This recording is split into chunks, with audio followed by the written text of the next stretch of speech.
Empezamos en primer lugar a agradecer la presentación a Belén, Arantxa y a Paula por la presentación y con el cariño con el que señalan a la ADP, ¿no? Es verdad que llevamos poquito tiempo, llevamos solamente desde finales del 18 y en este tiempo sí que cabe reseñar porque creo que hemos hecho cosas que se van visibilizando y materializando ahora, ¿no?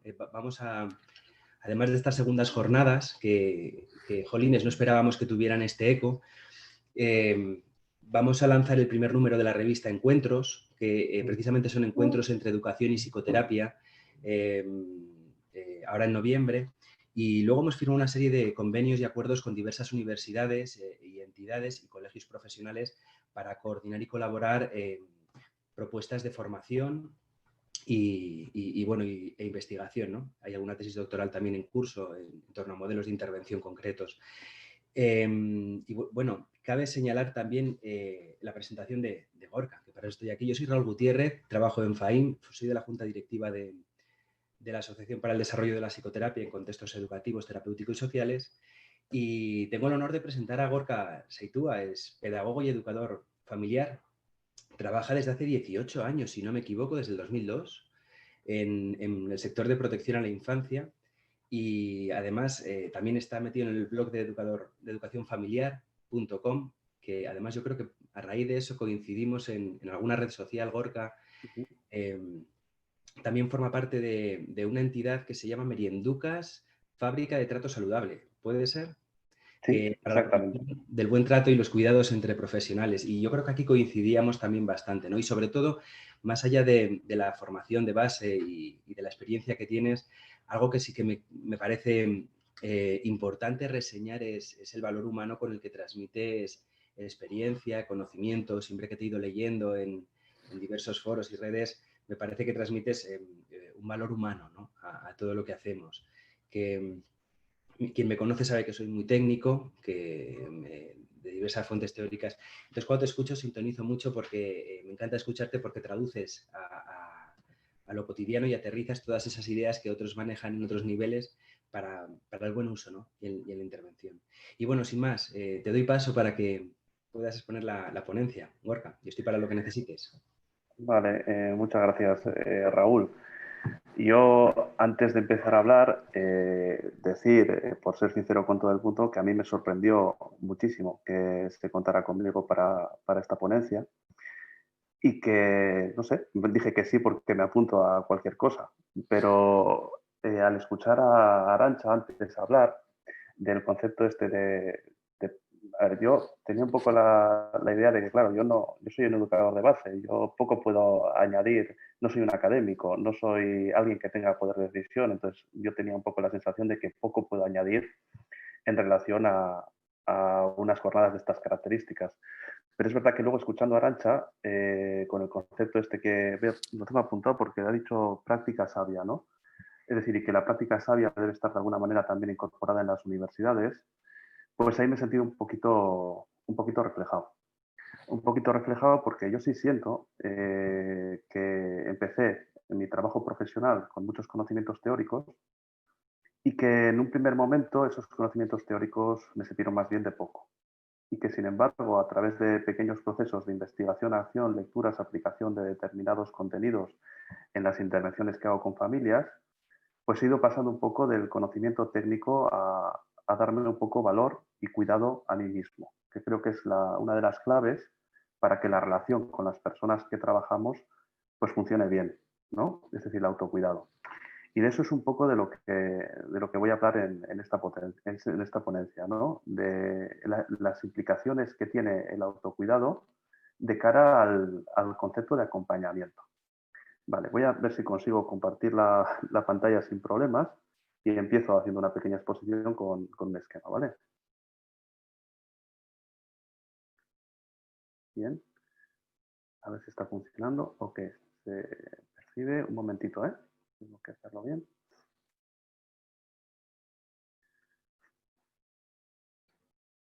Vale. Creo que se está viendo mi pantalla, ¿verdad? Sí, se ve, se ve. Vale, perfecto. Bien, el título de la ponencia de hoy es ¿qué es acompañar? ¿No? Acompañamiento es una palabra que tenemos presentes en innumerables ocasiones a lo largo de nuestra práctica profesional, pero no sé si muchas veces comprendemos las implicaciones que tiene este concepto de cara a nuestro trabajo.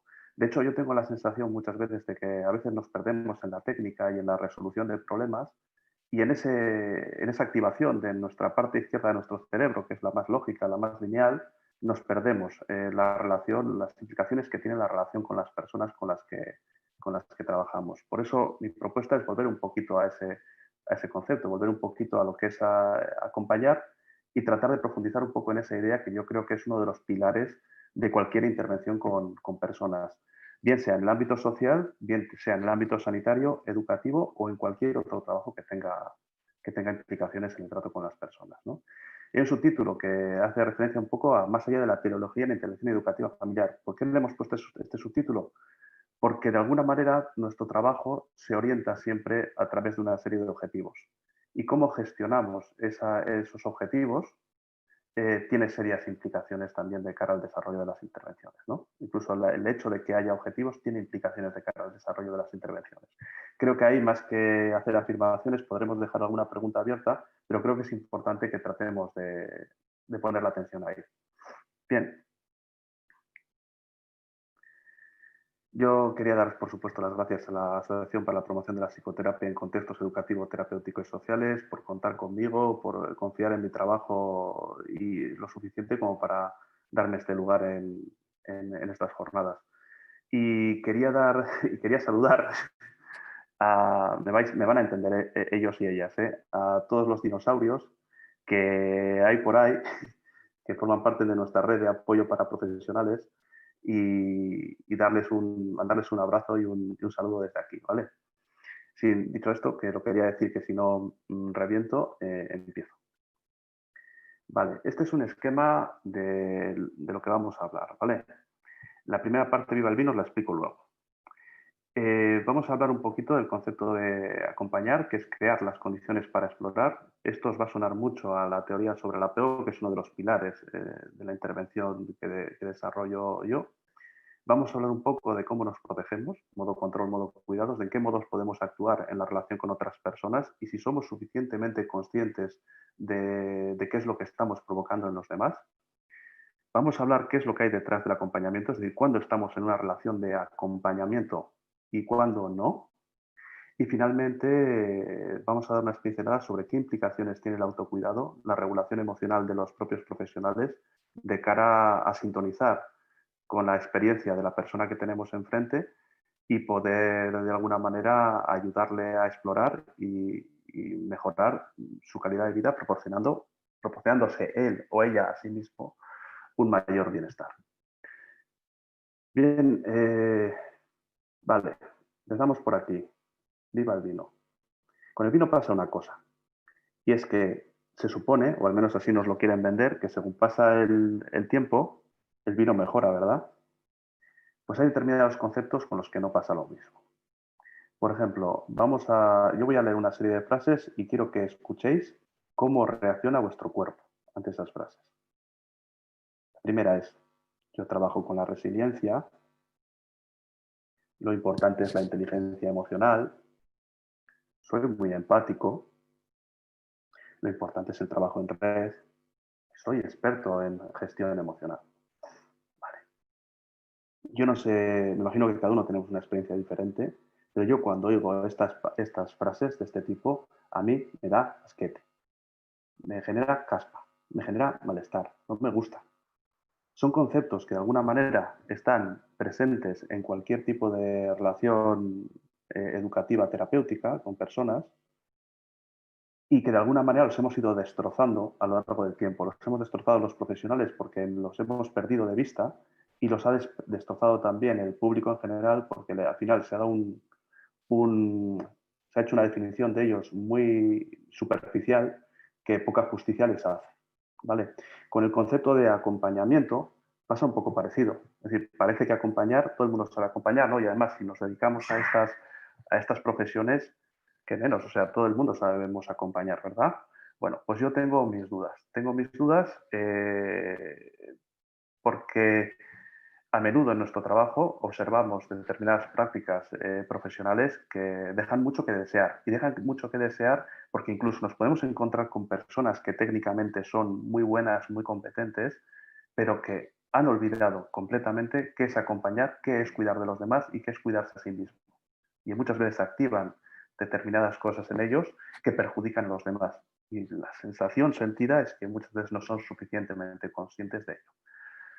Cuando digo son, digo somos, porque a mí me pasa también. Es decir, hay que reconocer que no siempre uno puede estar regulado emocionalmente, no siempre uno puede estar bien. A veces hacemos cosas que dañan a los demás y entonces nos toca ser conscientes y quizás reparar.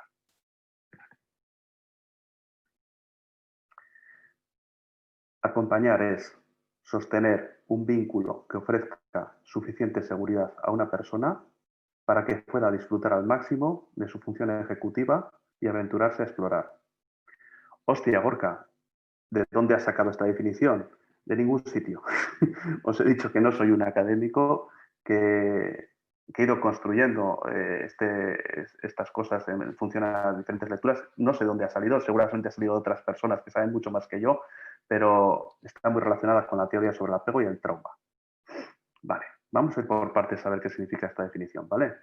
Acompañar es sostener un vínculo que ofrezca suficiente seguridad a una persona para que pueda disfrutar al máximo de su función ejecutiva y aventurarse a explorar. 4 claves. Sostener un vínculo. Un vínculo es una relación que perdura en el tiempo y que es predecible con otra persona. Es decir, sostener en el tiempo un vínculo, una relación que la otra persona pueda prever.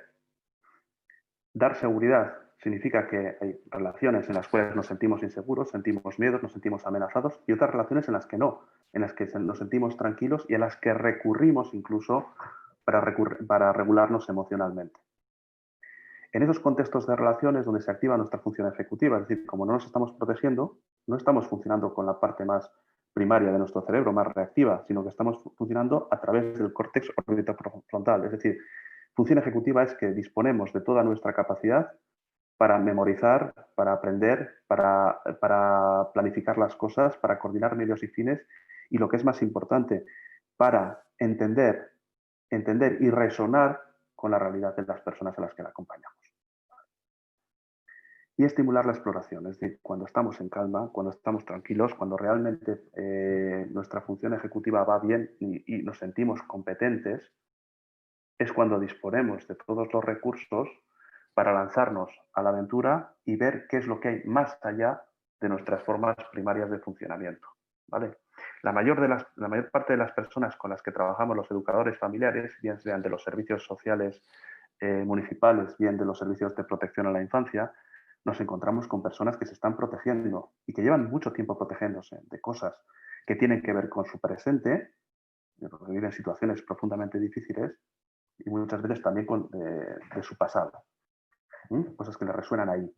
Entonces es muy importante que nosotros podamos dar en el contexto de la relación suficiente tranquilidad, calma y confianza a las personas para que por sus propios medios y siguiendo su propio camino se aventuren a explorar. Es decir, se aventuren a ver qué hay fuera de sus formas habituales de funcionamiento y ver si esas cosas nuevas que encuentran les resuenan bien y les ayudan a estar mejor. ¿Vale?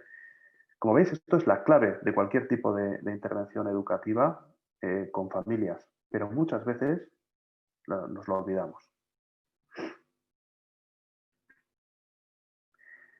Voy a poner un pequeño vídeo de mi hija cuando tenía, creo que 4 meses, no sé, estoy echando más o menos a ojo, ¿vale?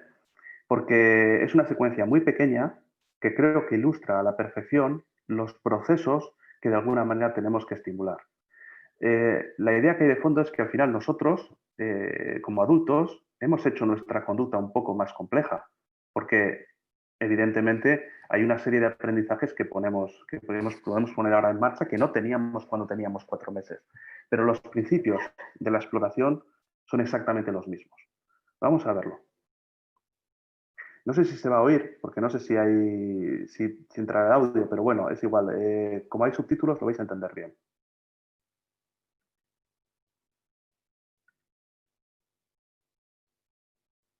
A ver si consigo ponerlo. Un momento, por favor, que parece que se ha atorado.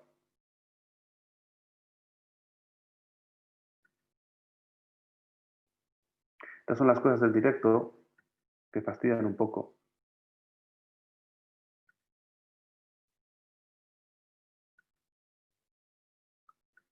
Mira, se ha atorado el ordenador. Qué curioso.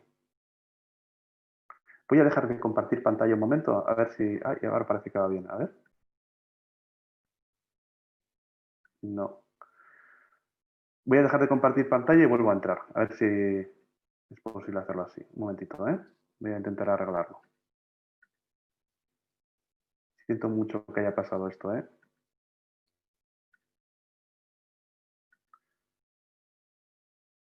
A ver. Estos son los típicos malos ratos en los cuales nos tenemos que regular emocionalmente, ¿no? Y aquí estaría muy claro qué es lo que yo me digo a mí mismo, si esto me ayuda a estar mejor o a estar peor. Este es el tipo de cosas de las que estamos hablando precisamente. Un momento, por favor, a ver si lo consigo. A ver si ahora funciona. Si no pasamos de ello, ¿eh? No hay problema tampoco. Pero me daría un poco pena. En mi hija. Ah, mira, ahí parece que se está viendo.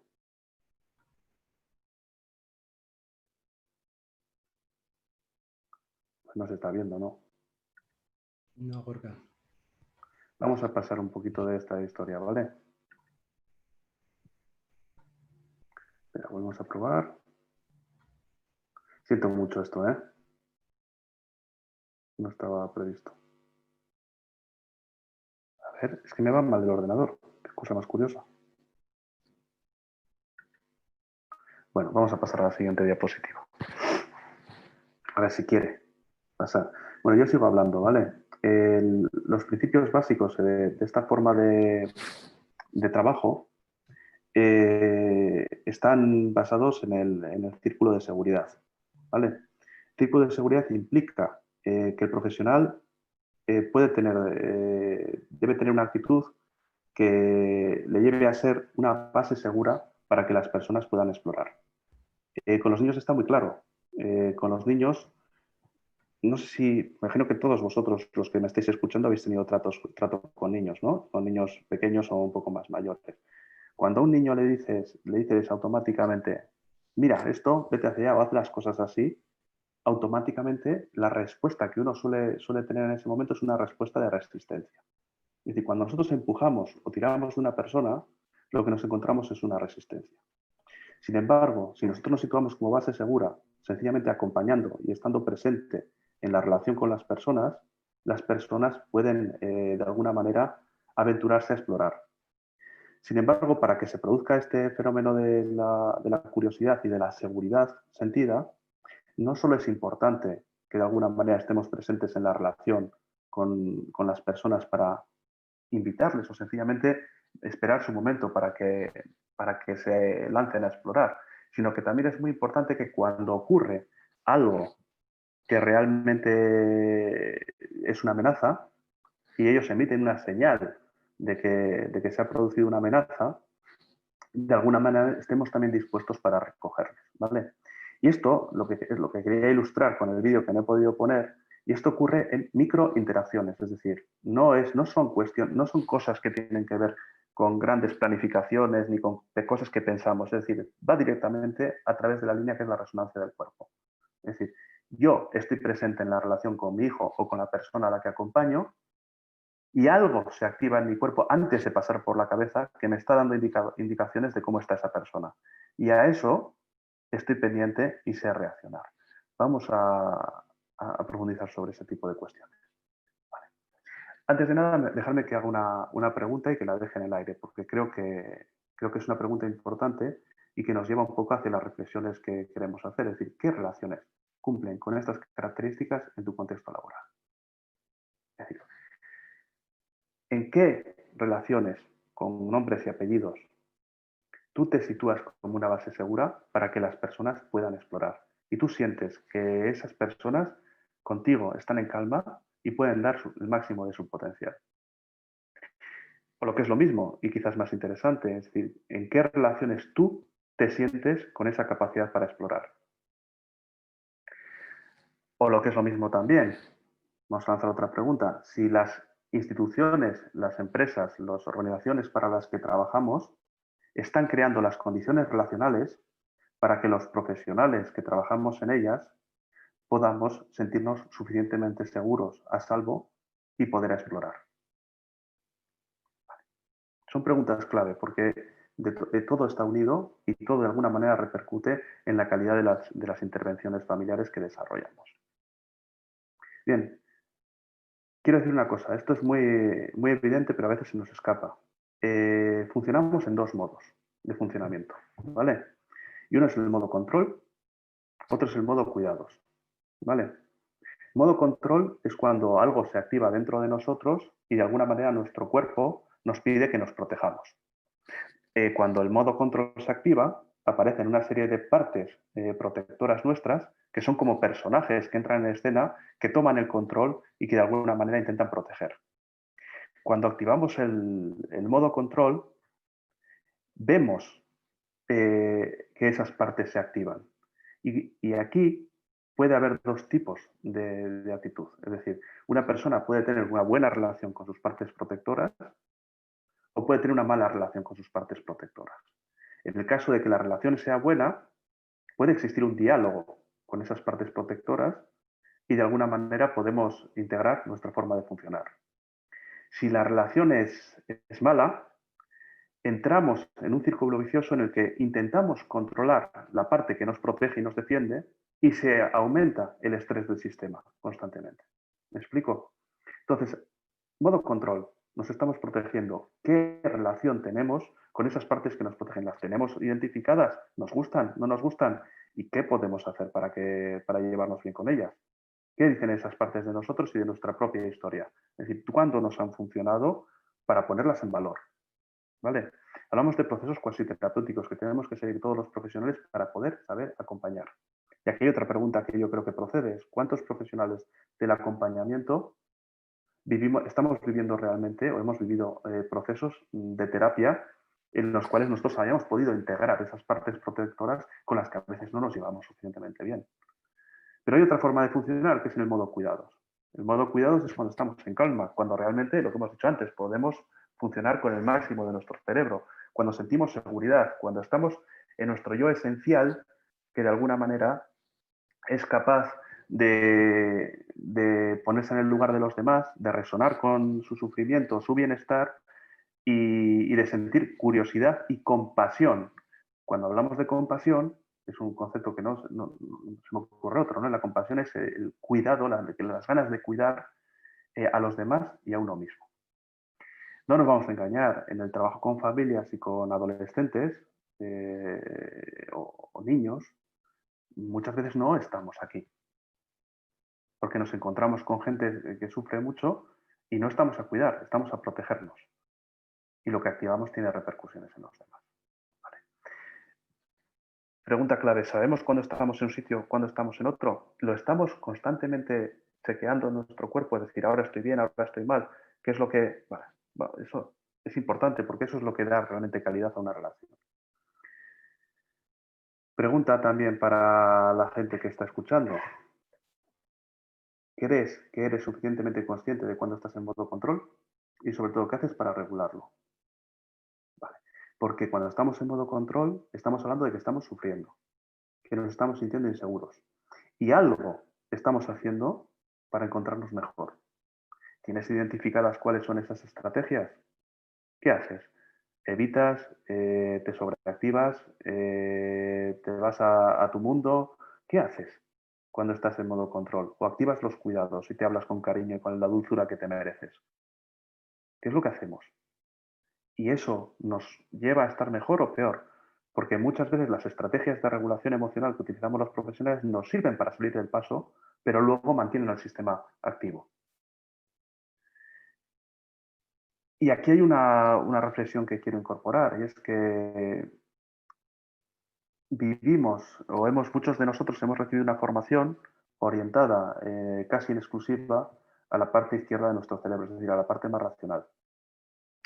Y esto tiene sus consecuencias, y es que muchas veces utilizamos estrategias que tienen que ver con el hacer bien las cosas, pero que muchas veces no nos llevan a realmente sostener unos estados psicofisiológicos de calma en nuestra vida normal. ¿Cuántos de nosotros nos vamos con nuestra pareja, con nuestra familia después de trabajar y seguimos fastidiados por lo que ha pasado, por cómo me han tratado, por cómo me trata este, el otro, el de más allá?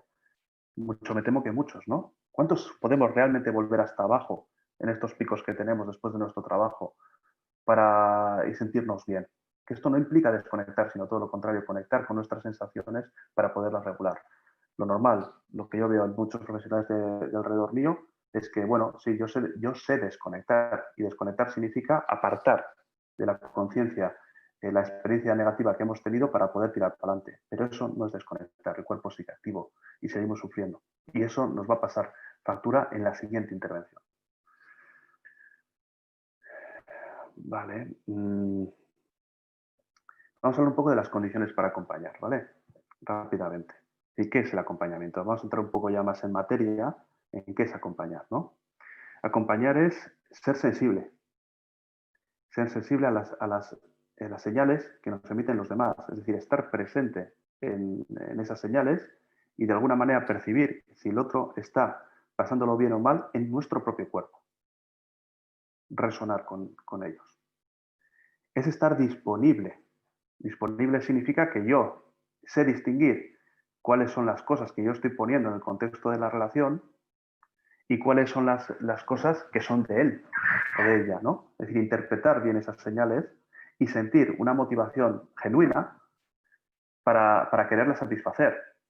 ¿Cuántas veces nos damos cuenta que la otra persona lo está pasando mal o medio mal y no nos apetece estar ahí? Nos apetece o escapar o cualquier otra cosa.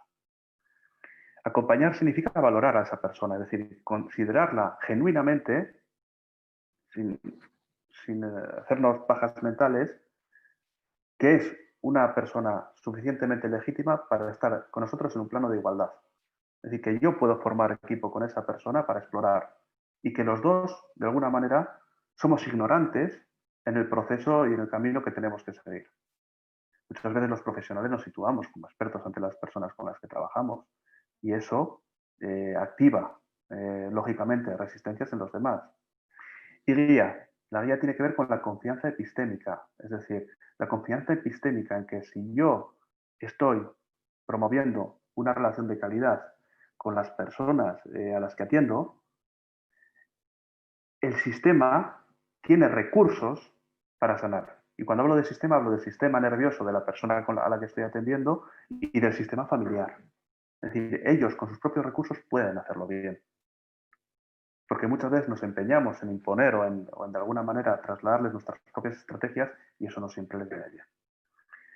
Importante considerar también un concepto, entramos muchas veces en este tipo de cuestiones, cuando nosotros activamos nuestras partes protectoras, nuestras defensas, la otra persona las activa también y muchas veces llegamos a un equilibrio. A ese equilibrio lo llamamos en actuar. En actuar es, nos encontramos los dos en nuestra tensión más o menos bien, no queremos salir de ahí, pero tampoco es posible evolucionar. Esto nos pasa un montón de veces. ¿Cómo se rompe este equilibrio? Activando, en vez de el control, cuidándonos a nosotros mismos para poder cuidar a los demás. Voy a decir una frase que suena contundente, pero en la que yo confío plenamente, que es que acompañar implica el deseo de estar presente aquí y ahora, o sea, contigo, en la relación con una persona, resonando empáticamente con las sensaciones de su cuerpo y sosteniendo una actitud de profunda curiosidad hacia su mente y sus afectos. Vale. Es un proceso. Es decir, muchas veces entendemos que hay personas con las que conectamos y personas con las que no. Los educadores familiares, los psicólogos, las personas que trabajamos en el ámbito de los cuidados, en el educativo, en el social, incluso en el ámbito sanitario, tenemos que hacer estos procesos con las personas a quienes acompañamos. Porque a bote pronto podemos sentir rechazo. Y nosotros tenemos que cuidarnos para poder cuidar a los demás. Tenemos que cuidar las sensaciones que tenemos dentro, regularnos para que nos pueda apetecer esos procesos de acompañamiento. Y ahí vamos un poco ahora. Bien, voy a saltarme un poquito esto porque voy un poquito mal de tiempo, entonces vamos a ir aquí directamente. Vamos a hablar del autocuidado y la regulación emocional, ¿vale? Estamos diciendo que para regularnos emocionalmente, lo principal es activar los cuidados. Los cuidados hacia nosotros mismos primero para poder cuidar de los demás, ¿vale? Cuidarse es darse a uno mismo el buen trato que necesita para sentirse bien a medio y largo plazo, porque se siente como algo merecido sin un para qué. Sin un para qué. Sin un para qué. Cuando hay un para qué, estamos en modo control y estamos activando nuestras partes protectoras. Estamos intentando modificar la realidad, no estamos aceptando lo que hay. Porque nos lo merecemos. Porque nos lo merecemos sin más. Es decir, nos llevamos suficientemente bien con nosotros mismos para entender, para realmente querer darnos el buen trato que nos merecemos. No lo sé yo, muchas veces no es así. Cuidarnos implica cuidar de la narrativa, es decir, cuidar de las explicaciones que le damos a los acontecimientos y de nuestra propia historia personal, reconociendo esos puntos que todavía nos siguen generando dolor y cómo eso de alguna manera despierta las partes que nos protegen, que llevamos dentro, y cómo esas partes suelen interactuar con los demás. Pero cuidar esa narrativa, de alguna manera, intentar rescatar, intentar reconstruir una narración en la cual estemos salvaguardados nosotros como personas y como profesionales. ¿Vale? Cuidar del cuerpo significa estar presente en las sensaciones que tenemos a lo largo de las visitas, en nuestro propio cuerpo, de las cosas que se despiertan dentro de nosotros, para de alguna manera cuidar de ellas, darles el trato que merecen, prestarles atención y si a veces nos hemos desregulado, prestar atención a lo que hemos activado en la visita tiempo después, cuando realmente podemos integrar la experiencia. ¿Contamos con tiempo suficiente para eso? ¿O saltamos de una visita a otra sin control? Porque un profesional desregulado desregula más. Un profesional regulado que cuenta con tiempo para cuidarse, regula más. Y los procesos se acortan. Los procesos se acortan, la eficacia aumenta. Cuidar del pensamiento, es decir, de ese discurso interno que tenemos con nosotros mismos. Hostia, tío, no lo tenías que haber hecho así. ¿Eso nos ayuda? ¿O nos ayuda más decir, bueno, entiendo los motivos por los que lo has hecho así, realmente lo estás pasando mal, vamos a cuidarnos un poquito porque te lo mereces, no hace falta que en la siguiente visita estés al 100% porque no estás bien? ¿Cómo nos hablamos a nosotros mismos? ¿Y cómo repercute eso en nuestros niveles de activación general? El sentimiento hace referencia un poco a la relación con las personas, es decir, qué suscitan esas personas en nosotros, cómo nos afecta la mirada de los demás, qué proyectamos en los demás y cómo vamos construyendo esas relaciones si realmente tenemos también la capacidad de reparar. Es decir, ¿qué estamos haciendo ahí? Y también el tema de la acción, es decir, cuidarse es decidir. Y es decidir pensando no solo en que ahora mismo nos vale lo que estamos haciendo, sino en que lo que hagamos tiene que de alguna manera servir para que sentirnos bien de cara al futuro. Porque la mayor parte de las estrategias de regulación emocional que no nos sirven en un primer momento, pensamos que nos vienen bien porque es la única forma que conocemos de hacer las cosas, pero luego nos acaban manteniendo peor y mal. ¿Vale? Yo, por ejemplo, tiendo mucho a los que me conocen ya lo sabéis, a tirar para la parte racional y a evitar la emoción. Es decir, bueno, venga, pues yo me concentro en otra cosa. Lo que he descubierto a través de procesos terapéuticos y de mi propio trabajo personal es que cuando presto atención a la emoción, en ese primer momento me impacta profundamente lo que estoy sintiendo en el cuerpo. Pero si mantengo la atención ahí a pesar del dolor, la emoción sube, pero luego puede bajar. ¿Vale? Bien, ¿qué hacemos con todo esto? Vale, de alguna manera cuidarse es equilibrar los procesos de atención, equilibrar los procesos de atención, poner la atención en todos los lugares, porque los diferentes sistemas de apego que tenemos las personas nos llevan a centrar la atención en una cosa y olvidarnos de lo demás. Es decir, equilibrar el pasado, el presente y el futuro, lo que está dentro de mí, lo que está fuera de mí y lo que tiene que ver con las relaciones con los demás, con el cuidado de las relaciones con los demás. Implica una presencia 50-50. 50-50 significa que estamos en un plano en el que yo estoy cuidando de mí mismo y estoy cuidando de los demás. Y también implica que estamos en un estado de sintonización en el que los dos cerebros, los dos sistemas nerviosos, los dos cuerpos resuenan a la vez. Esto es muy importante para la gente con dificultades severas de regulación emocional, porque van a empezar a tener experiencias en positivo de regulación emocional no a través de lo que decimos en las estrategias que les ofrecemos, sino a través de la resonancia con nuestro propio cuerpo, de manera que nosotros les servimos como andamiaje emocional. Vale, esto es básicamente lo que quería enseñar en la ponencia. Os dejo una bibliografía de referencia. En mi blog voy a colgar la presentación. Si queréis tener la referencia de un poco de lo que estoy hablando, profundizar un poquito más, podéis descargaros las diapositivas que estoy poniendo. Y nada, os invito pues a revisar un poquito el trabajo que tengo en el blog colgado, educacionfamiliar.com, y sobre todo a escuchar a los ponentes que vienen ahora, porque estoy convencido de que saben mucho más que yo. Así que nada, espero que algunos puedan venir profundizando un poquito en lo que medio apuntado yo. ¿Vale? Humildad Pues te nada, precede, Gorka. Raúl, no sé si he estado bien con los tiempos o no. No sé si... Has estado estupendo, Gorka. Muchas gracias. En todos los sentidos, tanto en respecto de tiempos como en la ponencia. Había Vale. asistentes que preguntaban si podían tener acceso a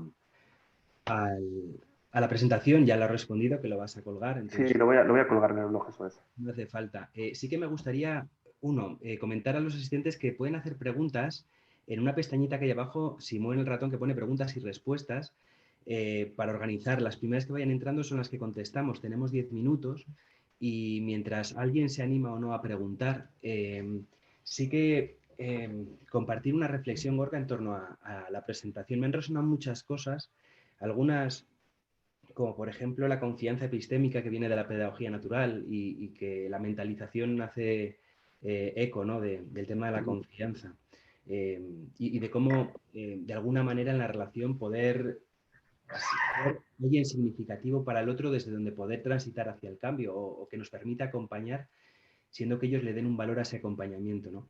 Y intentaba leer todo el tiempo el tema del acompañamiento porque podemos pensarlo como el acompañar al menor, a los menores, acompañar el autocuidado y desde hace algún tiempo sí que quizás por corrientes teóricas en las que me estoy formando ahora, sobre todo en tema de ámbito, creo que lo importante también es acompañar al compañero y a la compañera.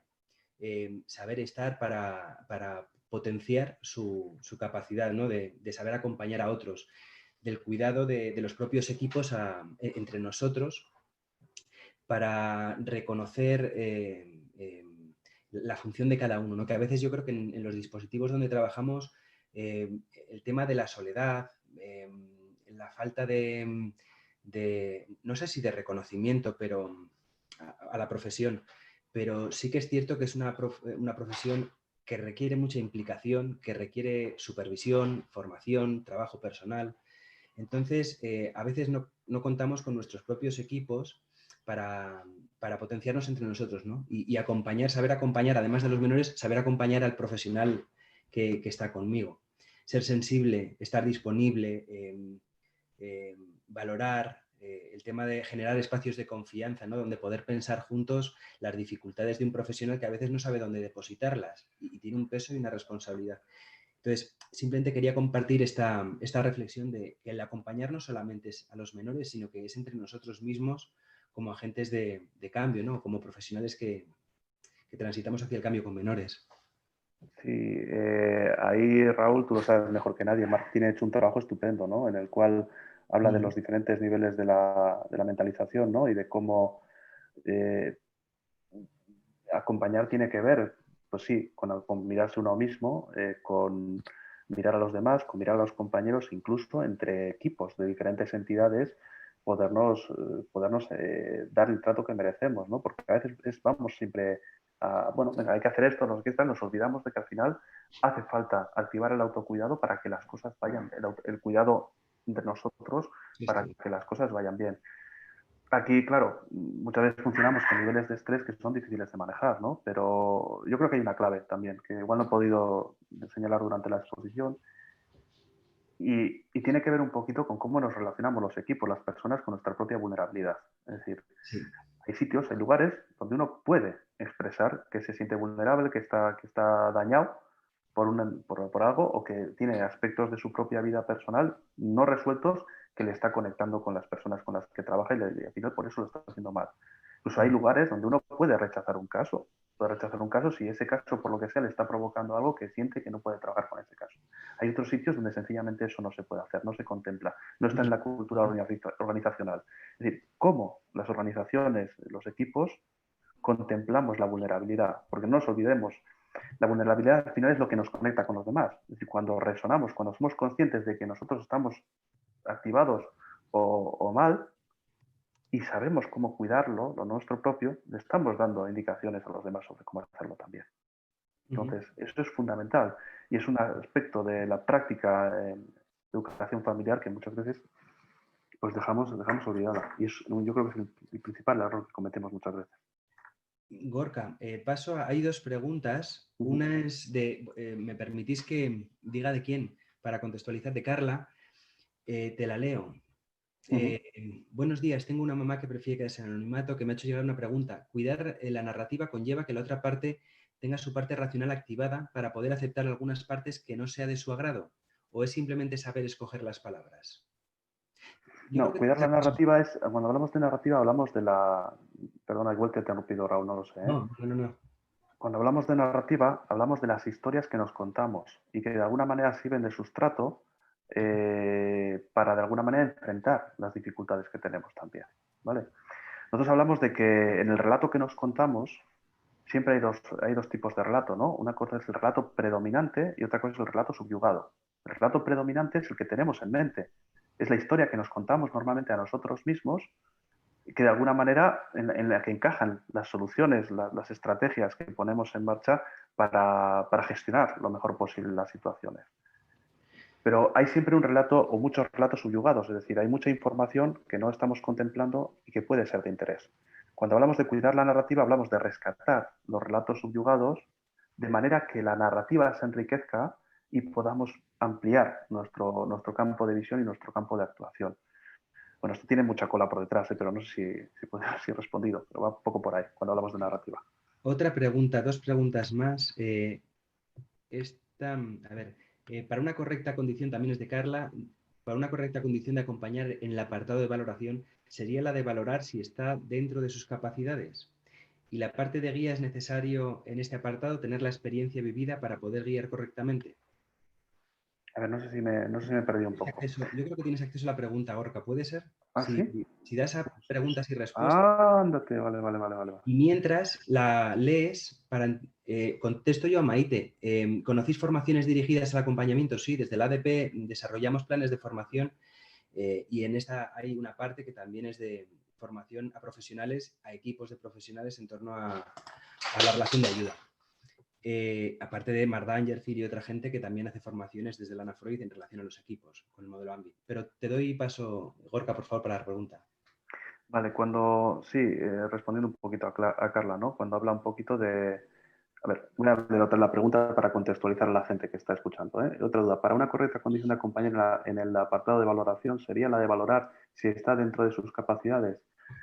Vale, aquí hay un tema. Es decir, hay un tema muy interesante.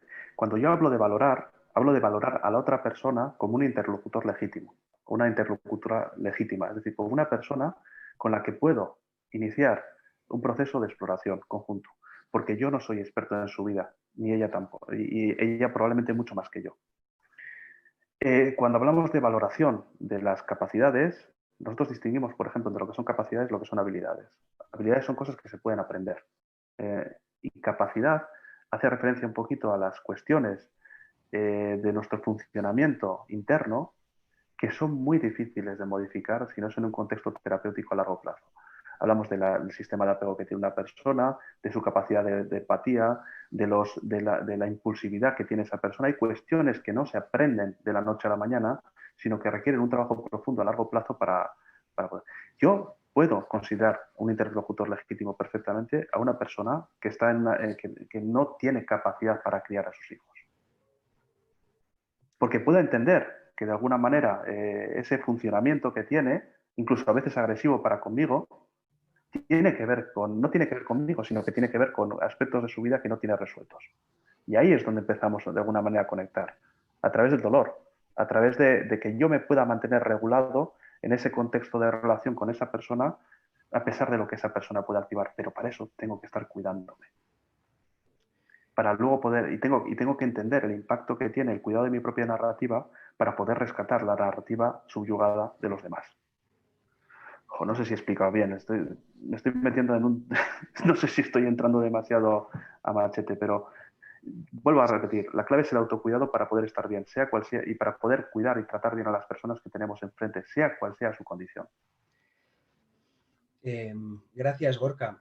Hay unas cuantas preguntas más, además, tanto en preguntas y respuestas como en el chat privado, pero cumplimos los tiempos, si no se Vale. nos va, creo que si sigues aquí, Gorka, pero como asistente no te pueden pasar las preguntas. No, mira, vamos a hacer una cosa, si te parece, Raúl, se me ha ocurrido. El que quiera profundizar un poquito más acerca de alguna pregunta, que tenga motivación para hacerlo, me Sí. pueden escribir a través del blog educacionfamiliar.com, educación-familiar.com. Hay un apartado de contacto, podéis enviar la pregunta y yo tranquilamente por email cuando pueda os respondo, ¿vale? Estupendo, Gorka. Oye, muchas gracias, de verdad. Y gracias a todos. Bueno, Eh, pues muchísimas gracias. Yo una última cosa solo decía, Raúl, perdona, ¿eh? El tema de los objetivos, tener un diseño desde fuera de cómo hacer las cosas, cómo nos influye en todo esto. Pensarlo un poquito por ahí, ¿vale? Porque se me ha olvidado decir. Sin más, Raúl, muchas gracias por contar conmigo, ¿vale? a ti, Gorka. Muchas gracias.